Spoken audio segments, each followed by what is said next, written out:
ವಿಕ್ರಮ ವಿಶೇಷಕ್ಕೆ ಸ್ವಾಗತ. ನಾನು ಜಾನ್ವಿ.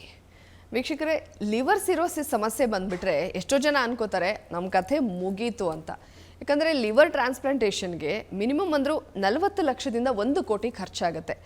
ಅದನ್ನು ಅಫೋರ್ಡ್ ಮಾಡೋದಕ್ಕೆ ಸಾಧ್ಯ ಇರೋರು ಅಷ್ಟನ್ನು ಖರ್ಚು ಮಾಡಿ ಲಿವರ್ ಟ್ರಾನ್ಸ್ಪ್ಲಾಂಟ್ ಮಾಡ್ಕೊಳ್ತಾರೆ. ಆದರೆ ಸಾಧ್ಯ ಇಲ್ಲದಿರೋರು ಇರೋ ಅಷ್ಟು ದಿನ ಬದುಕಿರೋಣಪ್ಪ ಅಂತ ಹೇಳಿ ಸುಮ್ಮನಾಗ್ಬಿಡ್ತಾರೆ.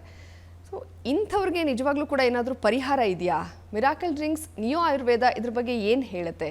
ಎಲ್ಲ ವಿಚಾರಗಳ ಬಗ್ಗೆ ತಿಳಿಸ್ಕೊಡೋದಕ್ಕೆ ನಮ್ಮ ಜೊತೆಗೆ inventor of miracle drinks neo Ayurveda ಹಾಗೂ former IAS officer doctor SM Raju ಅವರಿದ್ದಾರೆ. ಬನ್ನಿ ಅವ್ರನ್ನೇ ಮಾತಾಡ್ಸೋಣ. ಡಾಕ್ಟರ್ SM ರಾಜು ಅವರೇ, ವಿಕ್ರಮ ವಿಶೇಷಕ್ಕೆ ನಿಮಗೆ ಸ್ವಾಗತ. Thank you. ಇವತ್ತು ನಾವು ಬಹಳ ಇಂಪಾರ್ಟೆಂಟ್ ವಿಚಾರದ ಬಗ್ಗೆ ಮಾತಾಡ್ತಾ ಇದ್ದೀವಿ. ನಾನು ಇಂಟ್ರಡಕ್ಷನಲ್ಲೇ ಹೇಳಿದ ಹಾಗೆ ಲಿವರ್ ಸಿರೋಸಿಸ್ ಬಂದುಬಿಟ್ರೆ ನಮ್ಮ ಕಥೆ ಮುಗೀತಪ್ಪ ಅಂತ. ಅದು ಕೆಳಸ್ತರದಲ್ಲಿರೋ ಜನ, ಅಂದರೆ ಬಡವರು ಹಾಗೆ ಅಂದ್ಕೊಂಡ್ಬಿಡ್ತಾರೆ, ಎಷ್ಟು ದಿವಸ ಇದು ವರ್ಕ್ ಮಾಡುತ್ತೋ ನಮ್ಮ ಲಿವರ್ ವರ್ಕ್ ಮಾಡಲಿ, ಆಮೇಲೆ ನಾವು ಶಿವನ ಪಾದ ಸೇರಿಸ್ಕೊಂಡ್ಬಿಡೋಣ ಅಂತ. ಸೊ ಈ ಲಿವರ್ ಸಿರೋಸಿಸ್ ಅಂತಂದರೆ ಏನು? ಇದಕ್ಕೆ ಏನು ಕಾರಣಗಳು? ಈ ಕಾಯಿಲೆ ಬಂದವರು ಹೆದರೋ ಅವಶ್ಯಕತೆ ಇದೆಯಾ ಅಥವಾ ಅದಕ್ಕೇನಾದರೂ ಪರಿಹಾರ ಇದೆಯಾ ಅಂತ? ಲಿವರ್ ಸಿರೋಸಿಸ್ಗೆ ಕೆಲವೊಂದು ಪೇಷಂಟ್ ನಾನು ನೋಡಿದ್ದೀನಿ, ಲೈಫಲ್ಲಿ ಆಲ್ಕೋಹಾಲ್ ತಗೊಂಡಿರೋದಿಲ್ಲ. ಸೊ ಅಂಥವ್ರಿಗೂ ಸಹ ಲಿವರ್ ಸಿರೋಸಿಸ್ ಬಂದಿರುತ್ತೆ. ಬಟ್ ಮೆಜಾರಿಟಿ ಆಫ್ ದ್ಯಾಮ್ ಅಂದರೆ ಹೆಚ್ಚಾಗಿ ಜನಕ್ಕೆ ಲಿವರ್ ಸಿರೋಸಿಸ್ ಬರೋದು ಆಲ್ಕೋಹಾಲಿಂದ. ಉದಾಹರಣೆಗೆ ನನ್ನ ಹತ್ರ ಒಂದು 50 ಪೇಷಂಟ್ ಬಂತು ಅಂತಂದರೆ ಒಬ್ಬ ಪೇಷಂಟು ನಾನು ಹೇಳ್ತೀನಿ ನಾನ್ ಆಲ್ಕೋಲಿಕ್, ಇನ್ನು 49 ಪೇಷಂಟ್ ಆಲ್ಕೋಹಾಲಿಂದ. ಸೊ ಯಾರು ಮಾಡರೇಟಾಗಿ ಆಲ್ಕೋಹಾಲ್ ಕನ್ಸ್ಯೂಮ್ ಮಾಡ್ಕೊಳ್ಳದೆ ಒಂಥರ ಏನೋ ನೀರಂಗೆ ಕುಡಿದ್ರೆ ಅವ್ರು ಸಫರ್ ಮಾಡಲೇಬೇಕಾಗ್ತೈತೆ. ಅದರಲ್ಲೂ ಒಂದು ಜೋಕ್ ಹೇಳ್ತೀನಿ, ಏನಾದರೂ ಫ್ರೀ ಪಾರ್ಟಿ ಸಿಕ್ತು ಅಂದರೆ ಅವರು ಲೈಫಲ್ಲಿ ಎಂದು ಕುಡ್ದಿಲ್ಲಿರೋ ಅನ್ನೋಷ್ಟು ಕುಡಿದು ಬಿಡ್ತಾರೆ. ಸೊ ಅಲ್ಟಿಮೇಟ್ಲಿ ಅದು ವಿಷ ಅನ್ನೋದು ಅವ್ರಿಗೆ ಗೊತ್ತಿಲ್ಲ. ಸೊ ನಾನು ಯಾಕೆಂದರೆ ನನಗೆ allopathic doctors fraternity world wide ತುಂಬ ಚೆನ್ನಾಗಿದೆ. ಯಾಕೆಂದರೆ ಯಾವ ಕಂಟ್ರಿಗೆ ಹೋದ್ರೂ ನಾನು since Bihar cadre IAS officer, ಬಿಹಾರ್ನಿಂದ ಡಾಕ್ಟರ್ಸು ಅಲ್ಲಿ ಮೈಗ್ರೇಟ್ ಆಗಿ ಅಲ್ಲಿ 30 ವರ್ಷ 40 ವರ್ಷ 60 ವರ್ಷದಿಂದನೇ ಐ ಥಿಂಕ್ 40 ವರ್ಷ ಪ್ಲಸ್ ಅವ್ರನ್ನ ಪ್ರಾಕ್ಟೀಸ್ ಮಾಡೋರು ನೋಡಿದ್ದೀನಿ. ಸೊ UK ನನ್ನ ಮಗ 2 ಮಕ್ಕಳಲ್ಲೇ ಓದ್ತಾ ಇದ್ದಿದ್ದು. ಸೊ ಅಲ್ಲಿ ಫಸ್ಟ್ ಅಡ್ಮಿಷನ್ ಮಾಡ್ಕೊಂಡು ಹೋದಾಗ ಸುಮಾರು ದಿನ ನಾನು ಟ್ರಾವೆಲ್ ಮಾಡಿದೆ. ಎಲ್ಲ ಕಡೆನೂ I use to go for dinner parties. So ಆ ವೇಳೆಯಲ್ಲಿ ಡಾಕ್ಟರ್ಸ್ ಹೇಳ್ತಾಯಿದ್ರು, moderate alcohol 25 ml is 1 unit. So males 3 to 4 units ತಗೊಳ್ತಿದ್ರೆ ಪರವಾಗಿಲ್ಲ, ಫೀಮೇಲ್ಸು 2 to 3 units ತೊಗೊಳ್ಬೋದು ಅಂತ ಅವ್ರು ನನಗೆ ಹೇಳ್ತಿದ್ರು, ಡಾಕ್ಟರ್ಸ್, ಅಲೋಪತಿಕ್ ಡಾಕ್ಟರ್ಸ್. ಸೊ ನಮ್ಮಲ್ಲಿ ಏನಾಗಿದೆ ಅಂದರೆ ಇಂಡಿಯಾದಲ್ಲಿ ಒಂದು ಪೆಗ್ ಅಂದರೆ 60 ml, ಇದು ನಾಟ್ ಈವನ್ 30 ml. ಸೊ ಅದನ್ನು ಏನು ಅವರು ನಶಾಗೆ ಕುಡಿತಾರೆ, ಪ್ಲೆಷರ್ಗಂತೂ ಕಡಿಮೆ. ಎಸ್ಪೆಷಲಿ ಡಯಾಬಿಟೀಸ್ನವರು ಡಯಾಬಿಟಿಕ್ ನ್ಯೂರೋಪತಿ ಆಗಿ ಪಾದ ಉರಿಯಿತು ಅಂದರೆ ನಿದ್ದೆ ಬರಲ್ಲ ಅಂತ ಕುಡಿತಾರೆ. ಸೊ ಆ ರೀತಿ ಕುಡಿದ್ರೆ ಡಯಾಬಿಟೀಸು ಜಾಸ್ತಿ ಆಗುತ್ತೆ. ಅಲ್ಟಿಮೇಟ್ಲಿ ಅವರು end up with the liver cirrhosis. First grade 1 fatty liver ಆಗುತ್ತೆ, ದೇರ್ ಆಫ್ಟರ್ ಗ್ರೇಡ್ 2 ಆಗುತ್ತೆ, ಅದಾದಮೇಲೆ ಲಿವರ್ ಸಿರೋಸಿಸ್ ಆಗಿ ಪರಿಣಮಿಸ್ತದೆ. ಏನು ಸಿಂಪಲ್ ನಾಡು ಭಾಷೆಯಲ್ಲಿ ಲಿವರ್ ಸಿರೋಸಿಸ್ ಅಂತಂದರೆ ಲಿವರು ಕಲ್ಲಾಗೋಗ್ಬಿಡ್ತು. ಕಲ್ಲಾಗೋಯ್ತು ಅಂದರೆ ಆಟೋಮೆಟಿಕ್ಲಿ ಬ್ಲಡ್ ಸರ್ಕ್ಯುಲೇಷನ್ ಆಗಲ್ಲ. ಸೊ ಈಗ ಲಿವರ್ದು ಏನೆಲ್ಲ ಫಂಕ್ಷನ್ಸ್ ಇದೆ, ಈವನ್ ಮೆಡಿಕಲ್ ಸೈನ್ಸ್ಗೂ ಎಲ್ಲ ಗೊತ್ತಿದೆ ಅಂತ ನನಗೆ ಗೊತ್ತಿಲ್ಲ. ಅದರಲ್ಲಿ ಫೋರ್ಮೋಸ್ಟ್ ಇಂಪಾರ್ಟೆಂಟ್ ಫಂಕ್ಷನ್ ಏನು ಅಂತ ನಾನು ಹೇಳ್ತೀನಿ. ನಾವೇನು ಊಟ ಮಾಡ್ತೀವಿ, ಆ ಊಟ ಮಾಡಿದಾಗ ಏನು ಗ್ಲೂಕೋಸ್ ಇನ್ಸ್ಟೆಂಟಾಗಿ ರಿಲೀಸ್ ಆಗುತ್ತೆ, ಅನ್ನ ಆಗಲಿ, ಮುದ್ದೆ ಆಗಲಿ, ಸಿರಿಧಾನ್ಯ ಆಗಲಿ, ಏನೇ ಆಗಲಿ, ರೊಟ್ಟಿ ಆಗಲಿ, ಅದು ಆ ಗ್ಲೂಕೋಸನ್ನು ಲಿವರ್ ಇಮಿಡಿಯೇಟಾಗಿ ಅಬ್ಸಾರ್ಪ್ಷನ್ ಮಾಡ್ಕೊಂಡ್ಬಿಡ್ತದೆ ಬ್ಲಡ್ಡಿಂದ. ಸೊ ಮಾಡಿಕೊಂಡು ಅದನ್ನು ಗ್ಲೈಕೋಜನ್ ಫಾರ್ಮೆಟಾಗಿ ಸ್ಟೋರ್ ಮಾಡಿಕೊಂಡು ಯಾವಾಗ ನಮಗೆ ಬೇಕು ಶರೀರಕ್ಕೆ ಅಂದರೆ ಎನರ್ಜಿ, ಆವಾಗ ಸ್ಲೋಗ್ ರಿಲೀಸ್ ಮಾಡುತ್ತೆ. ಇವಾಗ ಅದೇ ಪ್ರಾಬ್ಲಮ್ ಆಗೋಯ್ತು ಅಂತಂದರೆ ನೀವು ಯೋಚನೆ ಮಾಡಿ. ಎರಡನೇದು, ನಾವು ಹೆಚ್ಚಾಗಿ ಎಸ್ಪೆಷಲಿ ಕೊಲೆಸ್ಟ್ರಾಲ್ ಟ್ಯಾಬ್ಲೆಟ್ಸು, ಸ್ಟ್ಯಾಟಿನ್ಸ್ ತಗೊಳ್ಳೋದ್ರಿಂದ, ಬ್ಲಡ್ ಥಿನ್ನರ್ ತಗೊಳ್ಳೋದ್ರಿಂದನೂ ಅದು ಸೈಡ್ ಎಫೆಕ್ಟ್ ಇದೆ. ಅದಕ್ಕೆ ಡಾಕ್ಟರ್ ಮಿ ಎ ಮೆಂಗಡೆ ಅವ್ರದ್ದು ಒಂದು ಸ್ಪೀಚ್ ಕೇಳಿದ್ದೀನಿ, ತುಂಬ ಚೆನ್ನಾಗಿ ಹೇಳಿದ್ದಾರೆ. ಯಾರು ಸ್ಟ್ಯಾಟಿನ್ಸ್ ತಗೊಳ್ತಾರೆ ಅವರಿಗೆ 100% ಅವರು end up with the diabetes ಅಂತ. ಯಾಕೆಂದರೆ ಲಿವರ್ ಟ್ರಬಲ್ ಆಯಿತು ಅಂತಂದರೆ ಆಟೋಮೆಟಿಕಲಿ ಗ್ಲೂಕೋಸ್ ಅಬ್ಸರ್ಪ್ಷನ್ ಆಗಲ್ಲ, ದಡ್ಡರೆ ಇರುತ್ತೆ. ಅದನ್ನು ಮೇಂಟೈನ್ ಮಾಡೋದಕ್ಕೆ ಎನಾರ್ಮಸ್ ಟ್ಯಾಬ್ಲೆಟ್ಸು ಮತ್ತು ಇನ್ಸುಲಿನ್ನು ಕೊಟ್ಟೆಲ್ಲನೂ ಇದು ಮಾಡ್ತೀವಿ. ಸೊ ಈಗ ನಾವು ಸ್ಪೆಸಿಫಿಕಲಿ ಲಿವರ್ ಸಿರೋಸಿಸ್ನ ಯಾವ ರೀತಿ ಅಡ್ರೆಸ್ ಮಾಡ್ಬೋದು ಅಂತ ಹೇಳ್ತೀನಿ. ಫಸ್ಟ್ ಆಫ್ ಆಲ್, ಆ ಒಂದು ತಲೆಯಲ್ಲಿ ಏನು ಒಂದು ನೆಗೆಟಿವಿಟಿ ಇದೆ, ಕೊಳಕು, ಇನ್ನು ಅಲೋಪತಿಕ್ ಸೈನ್ಸ್ ಹೇಳ್ಬಿಡ್ತು ಲಿವರ್ ಸಿರೋಸಿಸ್ ಆಗಿದೆ, ಟ್ರಾನ್ಸ್ಪ್ಲ್ಯಾಂಟ್ ಮಾಡಿಕೊಳ್ಳಿ, ಇಲ್ಲ ಅಂತಂದರೆ ಎಲ್ಲಿವರೆಗೂ ಜೀವ ಇರ್ತದೆ ಅಲ್ಲಿವರೆಗೂ ಚೆನ್ನಾಗಿ ನೋಡ್ಕೊಳ್ಳಿ ಅಂತ ಏನು ಕರೆಂಟ್ ಮೆಡಿಕಲ್ ಸೈನ್ಸ್ನವ್ರು ಹೇಳ್ತಾರೆ, ಅದನ್ನು ನೀವು ತಲೆಯಿಂದ ತೆಗೆದಾಕ್ರಿ. ಯಾಕೆ ಅಂತಂದರೆ ಇಲ್ಲಿ ನಾನು ಇನ್ವೆಂಟ್ ಮಾಡಿದ್ದೀನಿ. ಸೊ ಆದ್ದರಿಂದ ಅಥಾರಿಟೇಟಿವಾಗಿ ಹೇಳ್ತಾ ಇದ್ದೀನಿ, on the base of the documentations and testimonies in numbers, not 1 or 2. So first foremost important positive energy ಇರಬೇಕು. ಸೆಕೆಂಡ್ ಏನು ಅಂತಂದರೆ ಏನು ತಿನ್ನಬೇಕು, ಏನು ತಿನ್ನಬಾರ್ದು, ಅದು ನಾನು ವೆಲ್ ಡಿಫೈನ್ ಮಾಡಿದ್ದೀನಿ. ಆ ರೀತಿ ನೀವು ಮಾಡ್ತು ಅಂತಂದರೆ, ಒಂದು ಕೇಸ್ ನಾನು ಹೇಳ್ತೀನಿ. ಭದ್ರಾವತಿನವರು, ಅವರ ಮಿಸ್ಸಸ್ಸು ಎಲ್ಲ ಡಾಕ್ಯುಮೆಂಟೇಷನ್ ತೊಗೊಂಡು ಇಟ್ಕೊಂಡಿದ್ದಾರೆ. ಬಸ್ ಸ್ಟ್ಯಾಂಡಲ್ಲಿ ಪಾಪ ಮಲಗಿದ್ದಾರೆ. ಯಾವ ರೀತಿ ಮಲಗಿದ್ದಾರೆ ಅಂದರೆ you can't imagine. Dead body type ಮಲಗಿದ್ದಾರೆ, ಕಾಲೆಲ್ಲ ಊತ, ಹೊಟ್ಟೆಲ್ಲ ಊತ. ಆಮೇಲೆ ಹಾಸ್ಪಿಟ್ಲಿಗೆ ತೊಗೊಂಬಂದಿದ್ದಾರೆ, ವಿಕ್ಟೋರಿಯಾ ಹಾಸ್ಪಿಟ್ಲಿಗೆ. ಅಲ್ಲಿ ಯಾವ ಸ್ಟೇಟಸಲ್ಲಿದ್ದಾರೆ, ಕೊನೆಯಲ್ಲಿ ವಿಕ್ಟೋರಿಯಾ ಹಾಸ್ಪಿಟ್ಲ್ ಹೇಳಿದ್ದಾರೆ ಎಷ್ಟು ದಿನ ಬದುಕಿರೋ ನೋಡ್ಕೊಳ್ಳಿ ಅಂತ. ಆವಾಗ ಅವ್ರ ರಿಲೇಷನ್ಸ್ ಯಾರು ಹೇಳಿದಾಗ ನನ್ನ ಹತ್ರ ಬಂದಿದ್ದಾರೆ.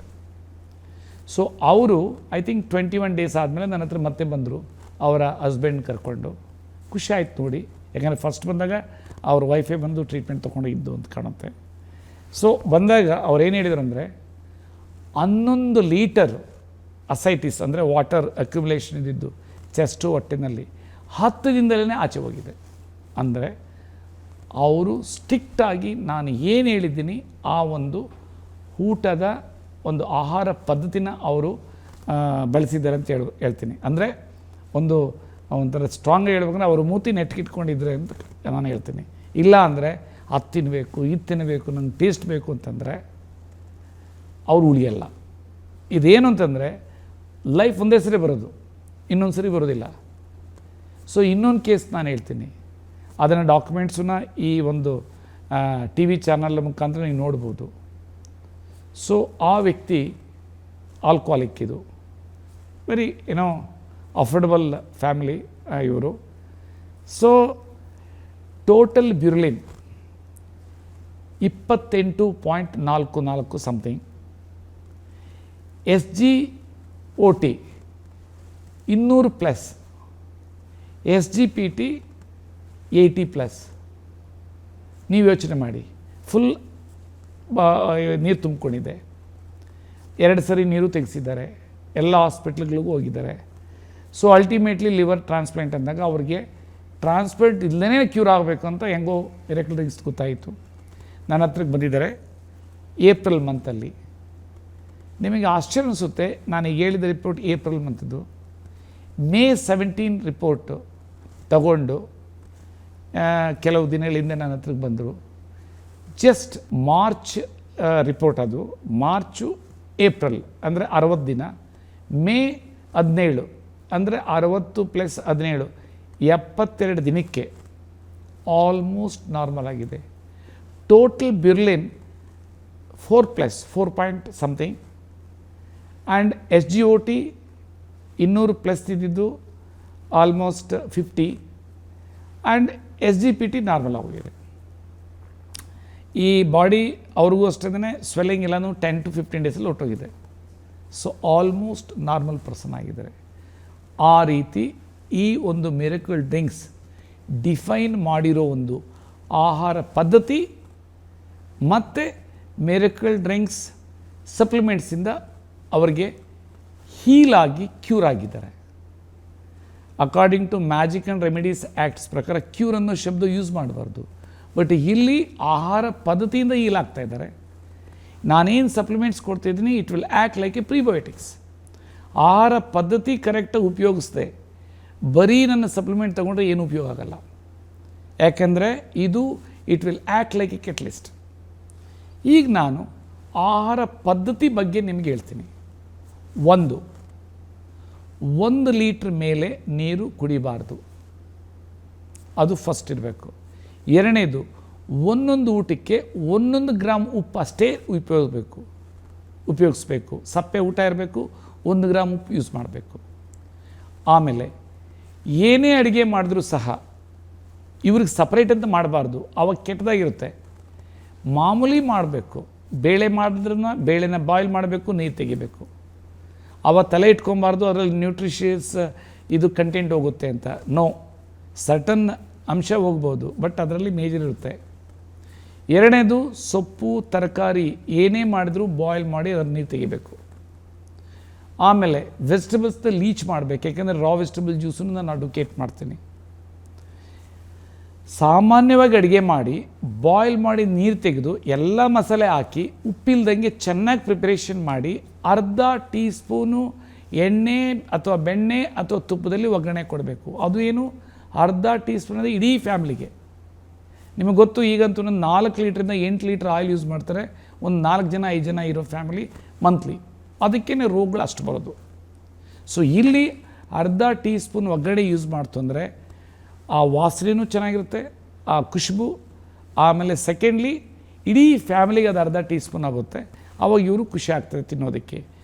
ಇವರಿಗೆ ತಗೊಳ್ಬೇಕು ಫಸ್ಟು ಉಪ್ಪಿಲ್ಲದೆ ಆಹಾರ. ಅದು ಅದು ಪಲ್ಯ ಇರ್ಬೋದು ಅಥವಾ ಸಾರು ಇರ್ಬೋದು, ಏನೇ ಇರ್ಬೋದು.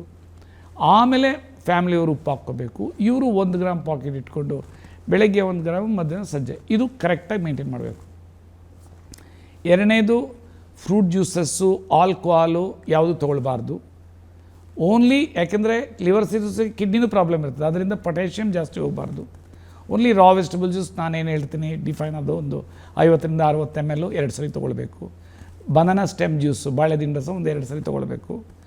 ಆಮೇಲೆ ಅನ್ನ ಅಂದರೆ ಅಕ್ಕಿ ಪ್ರಿಪ್ರೇಷನ್ ಆಗಿರ್ಬೋದು, ಗೋಧಿದಾಗಿರ್ಬೋದು, ಜೋಳದಾಗಿರ್ಬೋದು. ರಾಗಿ ಮತ್ತು ಸಿರಿಧಾನ್ಯಗಳು ತಿನ್ನೋಂಗಿಲ್ಲ, ಅದು ಕರಗಲ್ಲ, ಪೊಟ್ಯಾಷ್ ಬೇರೆ ಜಾಸ್ತಿ ಇರುತ್ತೆ. ಈ ಅನ್ನ ಈಸಿಯಾಗಿ ಕರಗೋದು, ಅನ್ನ ಮತ್ತು ಗೋಧಿ ಆಮೇಲೆ ಜೋಳ. ಇದನ್ನು 25 ಪಾಲು ಅಷ್ಟೇ ಇರಬೇಕು ಈ ಒಂದು ಇದರಲ್ಲಿ ಏನು ತಟ್ಟೆಯಲ್ಲಿ. ಇನ್ನು 60ರಿಂದ 70% ಸೊಪ್ಪಿನ ಪಲ್ಯ, ತರಕಾರಿ ಪಲ್ಯ ಇರಬೇಕು. ಆಮೇಲೆ ಪ್ರೋಟೀನ್ಸ್ ಬೇಕು ಅಂತಂದರೆ ನಾನ್ ವೆಜಿಟೇರಿಯನ್ನು ಫಿಶನ್ನು ಮಾಡಿಕೊಂಡು ಇದು ಮಾಡಬೇಕು. ಆಮೇಲೆ ವೆಜಿಟೇರಿಯನ್ಸು ಮಶ್ರೂಮು ಅಥವಾ ತರಕಾರಿ ಪಲ್ಯ, ಸೊಪ್ಪಿನ ಪಲ್ಯ ಮತ್ತು ಪಲ್ಸಸ್ ಅಂದರೆ ಬೇಳೆಕಾಳುಗಳು ಒಂದು 5% ಯೂಸ್ ಮಾಡಬೇಕು. ಆಮೇಲೆ ಮೋಸ್ಟ್ ಇಂಪಾರ್ಟೆಂಟು ಮಟನ್ ಆಗಲಿ, ಪೋರ್ಕ್ ಆಗಲಿ, ಬೀಫ್ ಆಗಲಿ, ಇದು ಚಿಕನ್ ವಿತ್ ಸ್ಕಿನ್ ಆಗಲಿ ತಿನ್ನಬಾರ್ದು. ಸೊ ಈ ರೀತಿ ಸಾತ್ವಿಕ ಫುಡ್ಡು ಮಾಡಿ ಆ ಉಪ್ಪನ್ನ 1 ಗ್ರಾಮ್ ತೊಗೊಂತು ಅಂತಂದರೆ. ಆಮೇಲೆ ಇನ್ನೊಂದು ಜೋಕಿದೆ, ಉಪ್ಪು ತಿಂದವರು ನೀರು ಕುಡಿಲೇಬೇಕು ಅಂತ. ಅದಂದರೆ ತಪ್ಪು ಮಾಡಿದವರು ಪ್ರಾಬ್ಲಮ್ಗೆ ಪನಿಷ್ಮೆಂಟ್ ಬರುತ್ತೆ ಅಂತ. ಇಲ್ಲೂ ಅಷ್ಟೇ, ಉಪ್ಪೇನ ತಿಂದರೆ ನೀರು ಜಾಸ್ತಿ ಕುಡಿಬೇಕಾಗುತ್ತೆ. ನೀರು ಜಾಸ್ತಿ ಕುಡಿದ್ರೆ ಹೊಟ್ಟೆ ಊದ್ಕೊಳ್ತದೆ, ಕಾಲೆಲ್ಲ ಊತ ಬರ್ತೈತೆ. ಆದ್ದರಿಂದ ನಾನು ಹೇಳಿದ್ದನ್ನು ಕರೆಕ್ಟಾಗಿ ಇದು ಮಾಡ್ಕೊಳ್ಬೇಕು. ಅದರಲ್ಲಿ ನಾನು ಏನು ಡಯೂರಿಟಿಕ್ ಟ್ಯಾಬ್ಲೆಟ್ಸ್ ಅಂತ ಲ್ಯಾಸೆಕ್ಸು ಡೈಟ್ರ್ ಅಂತಿದೆ, ಅದಕ್ಕೆ ಸಪ್ಲಿಮೆಂಟನ್ನು ಒಂದು ಎಡಿಮ್ಯಾಕ್ಸ್ ಅಂತ ಮಾಡಿದ್ದೀನಿ. ಸೊ ಅದೆಲ್ಲ ಕರೆಕ್ಟಾಗಿ ಫಾಲೋ ಮಾಡ್ತಂದ್ರೆ ಯು ಕಾಂಟ್ ಇಮ್ಯಾಜಿನ್. ಸೊ 10 ಡೇಸಲ್ಲೇ ಇದೆಲ್ಲ ಹೊರಟೋಗುತ್ತೆ, ನೀರು ಎಲ್ಲನೂ. ಮತ್ತು 1 ತಿಂಗಳಿಗೇನೆ ಅವರು ಆ ಒಂದು ಸಾವಿಂದ, ಆ ಒಂದು ಇದರಿಂದ ಅವ್ರು ಎಸ್ಕೇಪ್ ಆಗಿ ಬರ್ತಾರೆ. ಒಂದು 6 ತಿಂಗಳು 1 ವರ್ಷ ಕರೆಕ್ಟಾಗಿ ಇದಾಯಿತು ಅಂದರೆ ಪ್ರಾಪರ್ ವೇ ನಾರ್ಮಲ್ ಮನುಷ್ಯ ಆಗ್ತಾರೆ. ಆಮೇಲೆ ನಾರ್ಮಲ್ ಫುಡ್ ತಿನ್ಬೋದು. ಓಕೆ ಸರ್, ನೀವು ಹೇಳಿದ್ರಿ ಅಂದರೆ ಒಂದು ಎಕ್ಸಾಂಪಲ್ ಕೊಟ್ಟೆ ಹೇಳಿದ್ರಿ, 77 ದಿವಸಗಳಲ್ಲಿ ಲಿವರ್ ಸಿರೋಸಿಸ್ ಯಾವ ರೀತಿಯಾಗಿ ಕ್ಯೂರ್ ಆಯಿತು ಅಂತ.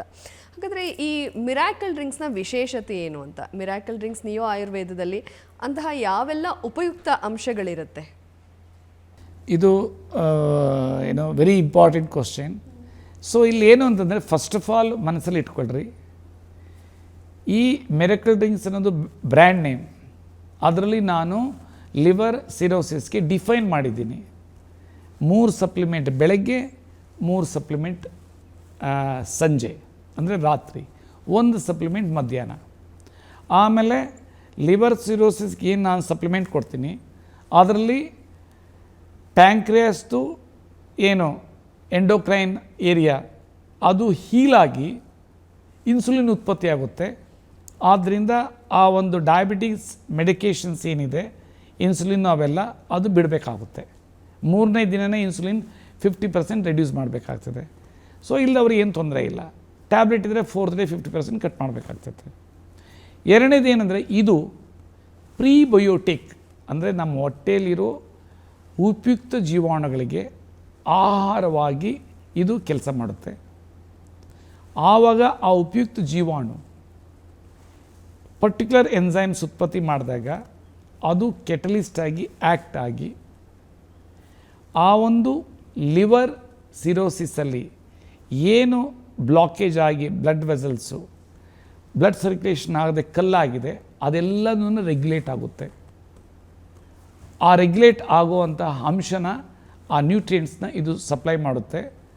ಮತ್ತು ಅದರದ್ದು ಇಂಟರ್ ರಿಲೇಟೆಡ್ ಅನ್ನೋನ್ ಆರ್ಗನ್ ಯಾವುದು ಅದಕ್ಕೆ ಸಪೋರ್ಟ್ ಮಾಡುತ್ತೋ, ಯಾಕೆಂದರೆ ಎಲ್ಲ ಆರ್ಗನ್ಸು ಇಂಟರ್ಲೇಟೆಡ್, ಒಂದಕ್ಕೊಂದೊಂದು ಸಪೋರ್ಟ್ ಮಾಡುತ್ತೆ. ಆ ಒಂದು ಹಾರ್ಮೋನ್ ಅದಕ್ಕೆ ಉತ್ಪತ್ತಿ ಮಾಡಿ ಕೊಡಬಹುದು ಅಂತ ನನ್ನ ಆಸೆ, ನನ್ನ ಒಂದು ಭಾವನೆ. ಇಲ್ಲಾಂದರೆ ಇದೇನು ಮ್ಯಾಜಿಕ್ ಅಂತೂ ಅಲ್ಲ. ಸೊ ಈಗ ನನ್ನ supplement liver care, kidney care, ಆಮೇಲೆ ಗ್ಯಾಸ್ಟ್ರೋ ಕೇರ್. ಇದನ್ನು ಬೆಳಗ್ಗೆ ವಿತ್ ಎಡೆಮ್ಯಾಕ್ಸ್ ಪೌಡರ್, ಅದು ಎಕ್ಸಸ್ ವಾಟರ್ ರಿಲೀಸ್ ಮಾಡೋದಕ್ಕೆ ಡೈಟ್ರಾಗಿ ಕೆಲಸ ಮಾಡುತ್ತೆ, ಅದನ್ನು ಮಿಕ್ಸ್ ಮಾಡಿಕೊಂಡು ಖಾಲಿ ಹೊಟ್ಟೆನಲ್ಲಿ ಕುಡಿಬೇಕು. ಅದಾದಮೇಲೆ ಒಂದು 3ರಿಂದ 4 ಕಾಳು ಹಸಿದು ಬೆಳ್ಳುಳ್ಳಿ ಕಾಳುಗಳನ್ನ ಮತ್ತು 1 ಸೆಂಟಿಮೀಟರು ಇದು ಜಿಂಜರ್ ಅದನ್ನು ಸ್ಲೈಸ್ ಮಾಡಿ, ಶುಂಠಿನ ಮತ್ತು 1 ಟೀ ಸ್ಪೂನು ನೆನೆಸಿದ ಮೆಂತ್ಯಕಾಳನ್ನು ಹಾಕ್ಕೊಂಡು ತಿನ್ನಬೇಕು. ಅದಾದಮೇಲೆ ಮೆಡಿಟೇಷನ್ನು ಮತ್ತು ಪ್ರಾಣಾಯಾಮ ಎಲ್ಲ ಮಾಡ್ಬೋದು. ಯಾಕೆಂದರೆ ಆರಾಮಾಗಿರಬೇಕು, ಲಿವರ್ ಸಿರೋಸಿಸ್ನೂ ಓಡಾಡೋಕ್ಕೂ ಆಗೋದಿಲ್ಲ. ಸೊ ಆ ನಂತರ ಬ್ರೇಕ್ಫಾಸ್ಟ್ ಟೈಮಲ್ಲಿ ಒಂದು ಪೋರ್ಷನ್, ಅಂದರೆ ಇದು ವಾಟ್ರ್ ಮಿಕ್ಸ್ ಮಾಡದೆ ಅಗಸೆ ಆಹಾರ, ಅಗಸೆ ಮಜ್ಜಿಗೆ ಅಂದ್ಬಿಟ್ರೆ ನಿಮ್ಗೆ ಅನಿಸ್ತದೆ ನೀರು ಹಾಕ್ಬೇಕಂತ, ಅದಕ್ಕೆ ಅಗಸೆ ಆಹಾರ ಅಂತೀನಿ. ಅಂದರೆ ಅದನ್ನು 1 ಟೇಬಲ್ ಸ್ಪೂನು ಹಸಿ ಬೀಜನ ಪೌಡ್ರ್ ಮಾಡಬೇಕು, ಉರಿಬಾರ್ದು, ಆಗಲೇ ಮಾಡಬೇಕದು. ಅದಕ್ಕೆ 1 ಟೇಬಲ್ ಸ್ಪೂನು ಅಗಸೆ ಎಣ್ಣೆ ಹಾಕಬೇಕು, ಕೋಲ್ಡ್ ಪ್ರೆಸ್ಡು. ಅದಾದಮೇಲೆ 1 ಕಪ್ ಮೊಸರು ಹಾಕ್ಬಿಟ್ಟು ಪೇಸ್ಟ್ ಮಾಡಬೇಕು. ಎಣ್ಣೆ ಅಂಶ ಕಾಣಬಾರ್ದು. ಅವರ ಗಾರ್ಡಿಯನ್ಸ್ ಫಸ್ಟು ಮಾಡಿ ಅವರು ತಿಂದು ಟೇಸ್ಟ್ ಇದ್ದರೆ ಪೇಷಂಟ್ ಕೊಡಬೇಕು, ಕೆಟ್ಟದಾಗ ಮಾಡಿಕೊಡ್ಬಾರ್ದು, ಇಲ್ಲಾಂದರೆ ವಾಮಿಟ್ ಆಗುತ್ತೆ. ಮಾಮೂಲಿ ಮೊಸರಂಗೆ ಕಾಣಿಸಿದ್ರೆ ಕಸರೆ ಮಾಡ್ತಂದರೆ. ಅದಾದಮೇಲೆ ಫ್ರೂಟ್ಸ್ ತಿನ್ನೋದು ಕಲಿಬೇಕು. ಅದಾದ ನಂತರ ಹಸಿವಿದ್ದರೆ ಬರೀ ಅಕ್ಕಿಯ ಪದಾರ್ಥ ಅಥವಾ ಗೋಧಿಯ ಪದಾರ್ಥ ಅಥವಾ ಜೋಳದ ಪದಾರ್ಥ ಅಷ್ಟೇ, ಅಂದರೆ ಇಡ್ಲಿ, ದೋಸೆ ಇವೆಲ್ಲ ತಿನ್ನಬೇಕು, ಆಯಿಲ್ಲೆಸ್ಸು. ಅದನ್ನು 3 ಇಡ್ಲಿ ತಿನ್ನಂಗಿದ್ರೆ 1 ಇಡ್ಲಿ ತಿನ್ನಬೇಕು. ಸೊಪ್ಪಿನ ಪಲ್ಯ ಜಾಸ್ತಿ ತಿನ್ನಬೇಕು. ನಾನ್ ವೆಜಿಟೇರಿಯನ್ಸು ಫಿಶ್ ತಿಂದರೆ ಭಾರಿ ಒಳ್ಳೆಯದು. ಸೊ ಫಾಸ್ಟಾಗಿ ರಿಕವರಿ ಆಗುತ್ತೆ. ಸೊ ಅದು ಆದ ನಂತರ ಮಧ್ಯಾಹ್ನ ಕಾರ್ಡಿಯೋವ್ಯಾಸ್ಕ್ಯುಲರ್ ಸಪೋರ್ಟ್ದು ಒಂದು ಇದಿದೆ ಸಪ್ಲಿಮೆಂಟು, ಅದನ್ನು ತೊಗೊಳ್ಬೇಕು. ಒಂದು 50ರಿಂದ 60 ml ಹಸಿ ತರಕಾರಿ ಜ್ಯೂಸ್ ತೊಗೊಳ್ಬೇಕು. ಅದಾದ ನಂತರ ನಾನು ಹೇಳ್ದಂಗೆ ಆಹಾರದಲ್ಲಿ 25% ಒಳಗಡೆ ಇರಬೇಕು. ಅನ್ನ ಆಗಲಿ, ರೊಟ್ಟಿ ಆಗಲಿ, ಒಟ್ಟಾರೆ ತಟ್ಟೆಯಲ್ಲಿ 60ರಿಂದ 70% ಸೊಪ್ಪಿನ ಪಲ್ಯ, ತರಕಾರಿ ಪಲ್ಯ ತಿನ್ನಬೇಕು. ನಾನು ಹೇಳ್ದಂಗೆ ಪ್ರಿಪರೇಷನ್ ಮಾಡಿ 1 ಗ್ರಾಮ್ ಉಪ್ಪಲ್ಲೇ. ಆ ನಂತರ ಈವ್ನಿಂಗು ಇನ್ನೊಂದು ಸರಿ ಅಗಸೆ ಆಹಾರ, ಮಜ್ಜಿಗೆ ವಿತೌಟ್ ವಾಟರು. ಈವ್ನಿಂಗ್ ಏನು ಮಾರ್ನಿಂಗ್ ತೊಗೊಂಡಿದ್ರು ಅದೇ ಒಂದು ಸಪ್ಲಿಮೆಂಟ್ಸು. ಅದು ಆದ ನಂತರ ಒಂದು 50ರಿಂದ 60 ml ರಾ ವೆಜಿಟಬಲ್ ಜ್ಯೂಸು. ಆ ನಂತರ ಊಟ.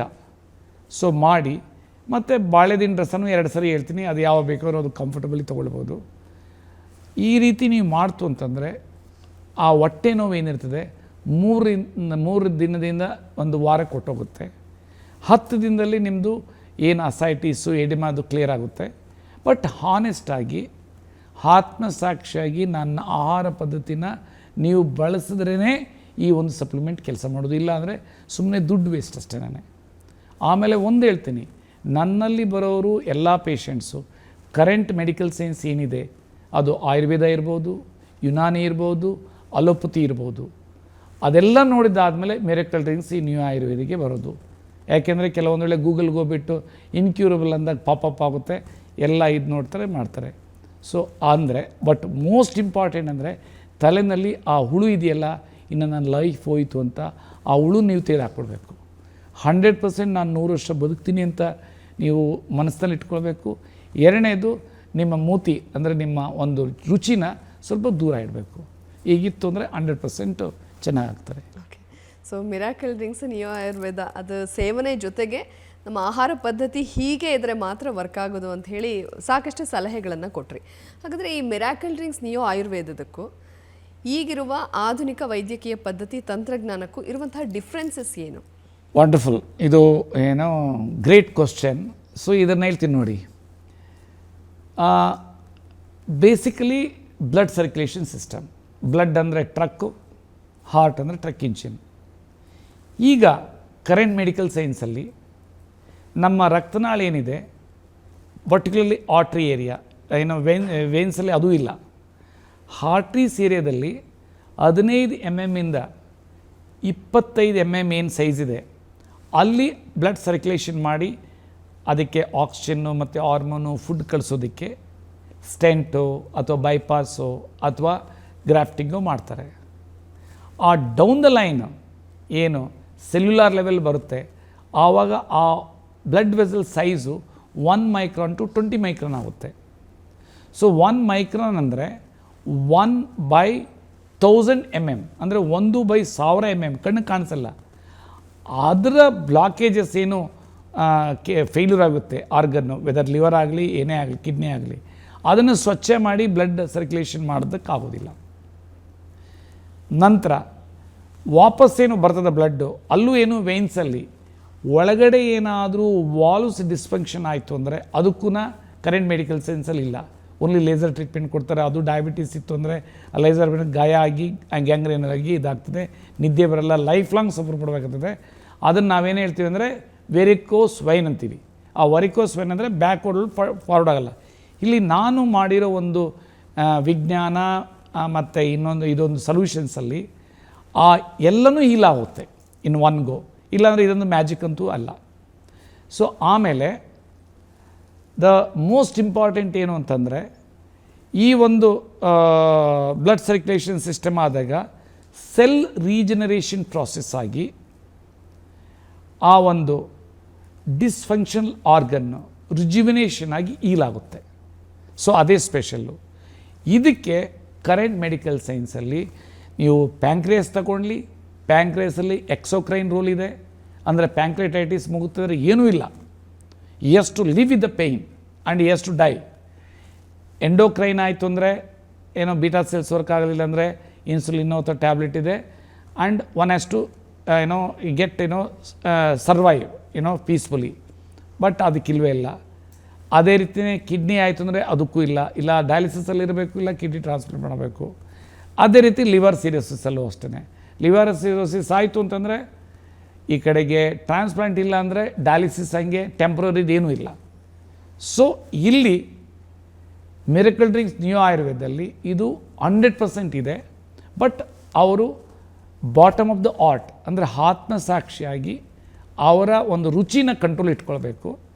ನಾನೇನು ಡಿಫೈನ್ ಮಾಡಿದ್ದೀನಿ ಅದನ್ನು ಫಾಲೋ ಮಾಡಬೇಕು. ಔಟ್ ಆಫ್ 10 ಕೇಸಸ್ಸಲ್ಲಿ especially liver cirrhosis 8 to 9 cases success rate ಇದೆ. ಅಂದರೆ ಆಲ್ಮೋಸ್ಟ್ 100% ಅನ್ಬೋದು. So only the thing is ನಾನು ಹೇಳಿದ್ದನ್ನು ಫಾಲೋ ಮಾಡಬೇಕು. ಓಕೆ, ಸಾಕಷ್ಟು ವಿಚಾರಗಳನ್ನ ಹೇಳಿದ್ರಿ ಫಾಲೋ ಮಾಡೋದಕ್ಕೆ. ಕೊನೆಯದಾಗಿ ಈಗ ನೀವು ಹೇಳಿದ್ರಿ 50 ಜನಕ್ಕೆ ಲಿವರ್ ಸಿರೋಸಿಸ್ ಇದ್ದರೆ 49 ಜನ ಮದ್ಯವ್ಯಸನಿಗಳಿಗೆ ಬರೋದು ಅಂತ. ಸೊ ಅಂಥ ಮದ್ಯವ್ಯಸನಿಗಳಿಗೆ ಕೊನೆಯದಾಗಿ ಏನು ಸಲಹೆ ಸೂಚನೆಗಳನ್ನು ಕೊಡ್ತೀರಾ? ಜೊತೆಗೆ ಈ ಮಿರಾಕಲ್ ಡ್ರಿಂಕ್ಸ್ ನಿಯೋ ಆಯುರ್ವೇದನ ಸೇವನೆ ಮಾಡೋದು ಹೇಗೆ, ಯಾವ ಏಜ್ನವ್ರು ಬೇಕಾದರೂ ತಗೋಬೋದಾ ಅಂತ? ಇದು 2 ಪಾರ್ಟ್ ಭಾಳ ಚೆನ್ನಾಗಿದೆ. ಸೆಕೆಂಡ್ ಪಾರ್ಟ್ ಫಸ್ಟ್ ಹೇಳ್ಬಿಡ್ತೀನಿ. ಎನಿ ಏಜ್ ತೊಗೊಳ್ಬೋದು. ಸೊ ಈಗ 4 ತಿಂಗಳ ಮಗು ಲಿವರ್ ಸಿರೋಸಿಸ್ಗೆ ನಾನು ಟ್ರೀಟ್ ಮಾಡ್ತಾಯಿದ್ದೀನಿ. ಅಂದರೆ ಯು ಕ್ಯಾನ್ ಇಮ್ಯಾಜಿನ್ 4 ತಿಂಗಳು. ಈಗಲೂ ನನಗೆ ವಾಟ್ಸಪ್ ಮೆಸೇಜ್ ಬಂತು, ವಿಟಮಿನ್ ಡಿದು ತೊಗೊಳ್ಬೇಕಂತ ಹೇಳಿದರೆ ಡಾಕ್ಟರ್ ತೊಗೊಳ್ಳೋ ಬೇಡ ಅಂತ ತೊಗೊಳ್ಳಿ ಅಂತ ಹೇಳ್ತೀನಿ. ಈಗ ಫಸ್ಟ್ ಪಾರ್ಟ್ ಹೇಳ್ತೀನಿ. ಫಸ್ಟ್ ಪಾರ್ಟ್ದು ಒಂದು ತಮಾಷೆನೂ ಹೇಳ್ತೀನಿ. ಒಬ್ಬರು ಫ್ರೆಂಡು ಹೆಂಡತಿ ಗಂಡನ ಕರ್ಕೊಂಡು ಬಂದರು ನಮ್ಮ ಆಫೀಸ್ಗೆ. ನನ್ನ ಮುಂದೆನೇ ಫೈಟಿಂಗ್ ಶುರು ಆಗೋಯ್ತು. ಗಂಡ is a quite big businessman from Hassan. ಇದೆಲ್ಲ ಇವಳಿಂದನೇ ನಾನು ಕುಡಿಯೋದು ಕಲ್ತಿದ್ದು, ನನಗೆ ಗೌರವ ಕೊಡೋದಿಲ್ಲ, ನನಗಿದಿಲ್ಲ ಅಂತ ಇದಾಯಿತು. ಸೊ ಕೊನೆಯಲ್ಲಿ ಏನೋ ಇದೆಲ್ಲ ಆಯಿತು. ಅವರು ಮಿಸ್ಸಸ್ಸು ವೆರಿ ಟಾಲರೇಟಿವ್ ಅಂತ ಪರ್ಸನ್ ಕಾಣುತ್ತೆ, ನಕ್ಕೊಂಡೇ ಎಲ್ಲ ಇದು ಮಾಡ್ತಾಯಿದ್ರು. ಮತ್ತು ಅವರ ಹಸ್ಬೆಂಡ್ ಫ್ರೆಂಡ್ ಎಲ್ಲನೂ ಅವರೇ ಕರ್ಕೊಂಡು ಬಂದಿದ್ದು. ಸೊ ನೆಕ್ಸ್ಟ್ ಮಂತ್ ಬಂದರು. ಏನು ಹೆಂಡತಿ ಮೇಲೆ ಪ್ರೈಸ್ ಮಾಡಿದ್ದೇನೆ. ಈಗ ನಾನು ಇವಳಿಂದ ನಾನು ಉಳ್ಕೊಂಡೆ, ಇವ್ರು ಕರ್ಕೊಂಡು ಬರಲಿಲ್ಲ ಅಂದರೆ ನಾನು ಉಳಿತಾ ಇರಲಿಲ್ಲ. ಸೊ ಈಗ ನಾನು ಆಲ್ಕೋಹಾಲ್ ತಗೊಳ್ಳಲ್ಲ ಅಂತ. ಅಂದರೆ ಈ ಟ್ರೀಟ್ಮೆಂಟ್ ತೊಗೊಂಡ್ರೆ ಆಲ್ಕೋಹಾಲ್ ಅಡಿಕ್ಷನ್ ಅವರು ಆಚೆ ಬರ್ತಾರೆ ಅಂತ ನಾನು ಹೇಳೋದಕ್ಕೆ ಇದು ಹೇಳಿದ್ದು ನಂಬರ್ 1. ನಂಬರ್ 2 ಇಷ್ಟೇ ಹೇಳೋದು, ನಾನು ಸುಳ್ಳು ಹೇಳೋಕ್ಕಂತೂ ಆಗಲ್ಲ, ಯಾಕೆಂದರೆ ನಾನಂತೂ ನಾನು ವೆರಿ ಫ್ರ್ಯಾಂಕ್. ಇದು ಈ ಒಂದು ಆಲ್ಕೋಹಾಲ್ ಅನ್ನೋದು ಹ್ಯೂಮನ್ ಯಾವ ಜೆನೆಸಿಸ್ ಆಯಿತು ಅಲ್ಲಿಂದ ಬಂದಿದೆ. ಇದು ಈವನ್ನು ಏನು ಇದು ನಮ್ಮ ವೇದಾಸಿಂದನೂ ಎಲ್ಲ ಕಡೆನೂ ಇದ್ರದ್ದು ಮೆನ್ಷನ್ ಇದೆ. ಸೊ ಬಟ್ ಏನು ಅಂದರೆ ಎಷ್ಟು ತೊಗೊಳ್ಬೇಕು ಅದು ಆಗಲೇ ನಾನು ಹೇಳಿದೆ. ಏನೋ UK ನಲ್ಲಿ ಓಡಾಡೋ ಹೊತ್ತಿನಲ್ಲಿ ನಮ್ಮ ಡಾಕ್ಟರ್ಸ್ ಫ್ರೆಂಡ್ಸ್ ಹೇಳಿದ್ದು 25 ml ಫೀಮೇಲಿಗೆ 2 to 3 ಯೂನಿಟ್ಸು, ಮೇಲಿಗೆ 3 to 4 ಯೂನಿಟ್ಸ್ ತೊಗೊಂಡ್ರೆ ಡೈಲಿ ತೊಗೊಂಡ್ರೂ ಏನೂ ಆಗಲ್ಲ ಅಂತ ರಿಸರ್ಚ್ ಆರ್ಟಿಕಲ್ಸ್ ಪ್ರಕಾರ ಅವ್ರು ನನಗೆ ಹೇಳಿದರು. ಸೊ ಆ ರೀತಿ ಎಂಜಾಯ್ ಮಾಡ್ಬೋದು ವಿನಃ ನಾನು 1 ತಿಂಗಳು ತೊಗೊಂಡಿಲ್ಲ 2 ತಿಂಗಳು ತೊಗೊಂಡಿಲ್ಲ ಅಂತ 1 ಬಾಟ್ಲ್ ಕುಡಿಯೋದು 2 ಬಾಟ್ಲ್ ಕುಡಿದು ಅಂತಂದರೆ ಅದು ವಿಷ ಅಂತ ನಾನು ಹೇಳ್ತೀನಿ. ಸೊ ಡಾಕ್ಟರ್ ರಾಜು ಅವರೇ, ಈಗ ಮಿರಾಕಲ್ ಡ್ರಿಂಕ್ಸ್ ಸೇವನೆ ಜೊತೆಗೆ ನಮ್ಮ ಆಹಾರ ಪದ್ಧತಿನೂ ಹೇಗಿರಬೇಕು, ಆಹಾರ ಪದ್ಧತಿ ಹೀಗೆ ಆದರೆ ಅದು ಮೋರ್ ಇಂಪ್ಯಾಕ್ಟ್ ಅನ್ನೋದನ್ನು ನೀವು ಹೇಳಿದ್ರಿ. ಸೊ ಎಲ್ಲ ಕ್ಯೂರ್ ಆದ ಮೇಲೆ ಹೇಗಿರಬೇಕು? ಎಲ್ಲ ಹುಷಾರಾಗ್ಬಿಟ್ನಪ್ಪ ಮತ್ತೆ ಏನು ಬೇಕಾದರೂ ತಿನ್ನೋಣ ಅನ್ನೋ ಥರ ಇರಬೇಕಾ, ಅಥವಾ ಅವರ ಜೀವನ ಪದ್ಧತಿ ಹೇಗೆ? ಒಂದು ಹೇಳ್ತೀನಿ, ಇದು ನಮ್ಮ ಅಪ್ಪನ ಮೇಲೇ ಎಕ್ಸ್ಪೆರಿಮೆಂಟ್ ಮಾಡಿದೆ. ಕಿಡ್ನಿ ಫೇಲ್ಯೂರ್ ಆಗಿತ್ತು ಅವ್ರದ್ದು. ಸರಿಯಾದ ಮೇಲೆ we use to drink together like a friends basically ಇದು. ಸೊ 30 ml ಅಷ್ಟೇ ಅವರಿಗೆ ಇದು ಮಾಡ್ತಾಯಿದ್ದೆ whenever we use to have a dinner party. So ನಾನು ಆಲ್ ಓವರ್ ದ ವರ್ಲ್ಡ್ ಅವ್ರನ್ನ ಕರ್ಕೊಂಡು ಹೋಗ್ತಾಯಿದ್ದೆ wherever I use to go. So ಅವರಿಗೇನೆ 86ನೇ ವರ್ಷದಲ್ಲಿ ಬರ್ತ್ಡೇ ಪಾರ್ಟಿನಲ್ಲಿ ಅದೇ ಮಾರ್ಕ್ ಆಯಿತು. ಯಾಕೆಂದರೆ ನಾನಲ್ಲಿ ಇದು ನೋಡ್ತಾ ಇರಲಿಲ್ಲ, ಯಾರೋ ಜಾಸ್ತಿ ಕುಡಿಸ್ಬಿಟ್ರು ಅಂತ ಕಾಣುತ್ತೆ. Ultimately within 6 months is no more. So ಅಂದರೆ ಮಾಡರೇಟಾಗಿ ಇಟ್ಕೊಳ್ಬೇಕು. ಇದ್ರದ್ದು ನಾನು ಅರ್ಥ, ಯಾಕೆಂದರೆ ಎಲ್ಲನೂ ನನ್ನ ಎಕ್ಸ್ಪೀರಿಯನ್ಸಸ್ಸೇ ಹೇಳ್ಕೊಳ್ತಾ ಇದ್ದೀನಿ. ಎರಡನೇದೇನು ಅಂತಂದರೆ ಲೈಫ್ ಲಾಂಗ್ ಒಂದು ಸರಿ ಅಗಸೆ ಮಜ್ಜಿಗೆ ತೊಗೊಳ್ಳೇಬೇಕು, ಒಂದು ಸರಿ ಹಸಿ ತರಕಾರಿ ಜ್ಯೂಸ್ ತೊಗೊಳ್ಳೇಬೇಕು, ಒಂದು ಸರಿ ಬೆಳ್ಳುಳ್ಳಿ ಶುಂಠಿ ನೆನೆಸಿದ ಮೆಂತ್ಯಗಳು ತೊಗೊಳ್ಳೇಬೇಕು. ಊಟದಲ್ಲಿ ಮೋರ್ ದ್ಯಾನ್ 50% ಅನ್ನ ಆಗಲಿ ರೊಟ್ಟಿ ಆಗಲಿ ತೊಗೊಳ್ಬಾರ್ದು. ಮಾಡ್ರೇಟಿವ್ ಆಗಿ ಸಾಲ್ಟು ಮತ್ತು ಎಣ್ಣೆ ಬೆಣ್ಣೆ ತುಪ್ಪನ ಕನ್ಸ್ಯೂಮ್ ಮಾಡಬೇಕಂತ ಹೇಳ್ತೀನಿ. ಆಲ್ಕೋಹಾಲ್ ಮಾತ್ರ ನಾನು ಹೇಳೋಕ್ಕಾಗೋದಿಲ್ಲ. Okay sir, thank you very much. Actually ಈ ಮಿರಾಕಲ್ ಡ್ರಿಂಕ್ಸ್ ಹುಟ್ಕೊಂಡಿರೋದು ಯಾವುದೋ ಕಮರ್ಷಿಯಲ್ ಪರ್ಪಸ್ಗೆ ಅಲ್ಲ, ನಿಮ್ಮ ತಂದೆಗಾಗಿದ್ದಿರಬಹುದು. ಅದರಿಂದ ನೀವೇನು ಅಂದ್ಕೊಂಡ್ರಿ, ತಂದೆಗೂ ಕೂಡ ಹುಷಾರಾಗಬೇಕು, ತಂದೆ ಥರ ಬಳಲೋರಿಗೆ ಬಹಳಷ್ಟು ಜನರಿಗೆ ಏನು ಅಂತಂದರೆ ಅಲ್ಟಿಮೇಟ್ಲಿ ನಾನು honourable union minister Shripad Naik sir, Giriraj Singh sir ಮತ್ತು ಆನರಬಲ್ ಚೀಫ್ ಜಸ್ಟಿಸು SN ಜಾಸ್ ಇವರಿಗೆಲ್ಲ ಟ್ರೀಟ್ಮೆಂಟ್ ಕೊಟ್ಟಾಗ ಅವರು ಪಬ್ಲಿಕ್ ಯಾಕೆ ಬರಬಾರ್ದು ಅಂದಾಗ ಭಾರತ ಸರ್ಕಾರ ಮತ್ತು ಕರ್ನಾಟಕ ಸರ್ಕಾರ ಇದಕ್ಕೆ ಸಾಫ್ಟ್ ಲೋನ್ ಫೈನಾನ್ಷಿಯಲ್ ಅಸಿಸ್ಟೆನ್ಸ್ ಕೊಟ್ಟಿದ್ದರಿಂದ ಇವತ್ತು ಪಬ್ಲಿಕ್ ಬಂದಿರೋದು. ಇವತ್ತು entire world is enjoying this ಇವಾಗಲೂ ಸರ್. ಓಕೆ, ತುಂಬ ಒಂದು ಒಳ್ಳೆಯ ಉದ್ದೇಶನ ಇಟ್ಕೊಂಡು ಮಾಡಿದ್ರಿ. ಇದರಿಂದ ಲಕ್ಷಾಂತರ ಜನರಿಗೆ ಅದರಲ್ಲೂ ಏನು ಗೊತ್ತಾ, ಇದರಲ್ಲಿ 50% ಪ್ರಾಫಿಟ್ ಬಂತಂದರೆ ರೂರಲ್ ಪೂರ್ ಸ್ಟೂಡೆಂಟ್ಸ್ಗೆ ರೆಸಿಡೆನ್ಷಿಯಲ್ ಇದರಲ್ಲಿ ಎಜುಕೇಷನ್ ಕೊಡಬೇಕಂತ ನಾವು ಅಂದ್ಕೊಂಡಿದ್ವಿ. ನಿಜವಾಗ್ಲೂ ಸರ್, ತುಂಬಾ ಒಳ್ಳೆ ಇನಿಷಿಯೇಟಿವ್. ಇದೇ ರೀತಿ ನಿಮ್ಮ ಕೆಲಸ ಸಾಗ್ತಾ ಇರಲಿ, ಲಕ್ಷಾಂತರ ಜನರಿಗೆ ಇನ್ನೂ ಕೂಡ ಅನುಕೂಲ ಆಗ್ತಾ ಇರಲಿ ಮಿರಾಕಲ್ ಡ್ರಿಂಕ್ಸ್ನ ಮೂಲಕ ಅಂತ ಹೇಳ್ತೀನಿ. ಜೊತೆಗೆ ಈ ಕಾರ್ಯಕ್ರಮ ನೋಡಿದ್ಮೇಲೆ ಲಿವರ್ ಸಿರೋಸಿಸ್ ಬಂದಮೇಲೆ ನಮ್ಮ ಕಥೆನೇ ಮುಗಿಯುತ್ತೆ ಅಂತ ಅಂದ್ಕೊಂಡಿರ್ತಾರಲ್ಲ, ಅವ್ರಿಗೆ ನಿಮ್ಮ ಮಾತುಗಳಿಂದ ಒಂದು ರೀತಿ ಆಶಾಭಾವನೆ ಮೂಡ್ತಾ ಇದೆ. ಹಾಗಾಗಿ ಥ್ಯಾಂಕ್ ಯು ವೆರಿ ಮಚ್. ಇನ್ನೂ ಅನೇಕ ರೋಗಗಳು, ಸಮಸ್ಯೆಗಳು, ಅದಕ್ಕೆ ಮಿರಾಕಲ್ ಡ್ರಿಂಕ್ಸ್ನಲ್ಲಿ ಇರುವಂತಹ ಪರಿಹಾರಗಳ ಬಗ್ಗೆ ಮುಂದಿನ ಕಾರ್ಯಕ್ರಮದಲ್ಲೂ ಕೂಡ ನಾನು ನಿಮ್ಮ ಜೊತೆಗೆ ವಿಚಾರನ ಚರ್ಚೆ ಮಾಡ್ತೀನಿ. Thank you very much sir. Thank you. ನೋಡಿದ್ರಲ್ಲ ವೀಕ್ಷಕರೇ, ಡಾಕ್ಟರ್ SM ರಾಜ್ ಅವರ ಮಾತುಗಳನ್ನು ಕೇಳಿದರೆ ಯಾರಿಗೆಲ್ಲ ಲಿವರ್ ಸಿರೋಸಿಸ್ ಸಮಸ್ಯೆ ಬರುತ್ತೋ ಅದರಲ್ಲೂ ಬಡವ್ರಿಗೆ ಈ ಸಮಸ್ಯೆ ಬಂದರೆ ನಮ್ಮ ಕತೆ ಮುಗೀತಪ್ಪ, ಅಷ್ಟು ದೊಡ್ಡ ಮೊತ್ತದ ಹಣವನ್ನು ಅಫೋರ್ಡ್ ಮಾಡೋದಕ್ಕೆ ನಮ್ಮ ಕೈಲಿ ಸಾಧ್ಯ ಇಲ್ಲ ಅಂತ ಹೇಳಿ ನಿರಾಶೆಗೊಂಡಿದ್ರೆ ಡಾಕ್ಟರ್ ಎಸ್.ಎಂ. ರಾಜು ಅವರ ಮಾತು ನಿಜವಾಗ್ಲೂ ಅಂಥವರಲ್ಲಿ ಆಶಾಭಾವನೆಯನ್ನು ಮೂಡಿಸಿರುತ್ತೆ ಅಂತ ನಾನು ಹೇಳೋದಕ್ಕೆ ಇಷ್ಟಪಡ್ತೀನಿ. ಇವತ್ತಿನ ಕಾರ್ಯಕ್ರಮದ ಮೂಲಕ ನೀವು ಬಹಳಷ್ಟು ವಿಚಾರಗಳನ್ನು ತಿಳ್ಕೊಂಡಿದ್ದೀರಾ ಅಂತ ಭಾವಿಸ್ತಾ ಇವತ್ತಿನ ಕಾರ್ಯಕ್ರಮವನ್ನು ಇಲ್ಲಿಗೆ ಮುಗಿಸ್ತಾ ಇದ್ದೀವಿ. ನೋಡ್ತಾ ಇರಿ ಟಿವಿ ವಿಕ್ರಮ, ದೇಶ ನಿಮ್ಮ ಕೈಯಲ್ಲಿ, ಅಂದರೆ ನಮ್ಮೆಲ್ಲರ ಕೈಯಲ್ಲಿ. ಟಿವಿ ವಿಕ್ರಮ, ದೇಶ ನಿಮ್ಮ ಕೈಯಲ್ಲಿ. ಈ ಕಾರ್ಯಕ್ರಮ ನಿಮಗೆ ಇಷ್ಟ ಆಗಿದ್ದಲ್ಲಿ ಲೈಕ್, ಶೇರ್ ಹಾಗೂ ಕಮೆಂಟ್ ಮಾಡಿ. ಟಿವಿ ವಿಕ್ರಮದ ಕಾರ್ಯಕ್ರಮಗಳನ್ನು ನಿರಂತರವಾಗಿ ವೀಕ್ಷಿಸಲು ಸಬ್ಸ್ಕ್ರೈಬ್ ಮಾಡಿ, ಬೆಲ್ ಐಕನ್ ಒತ್ತಿ.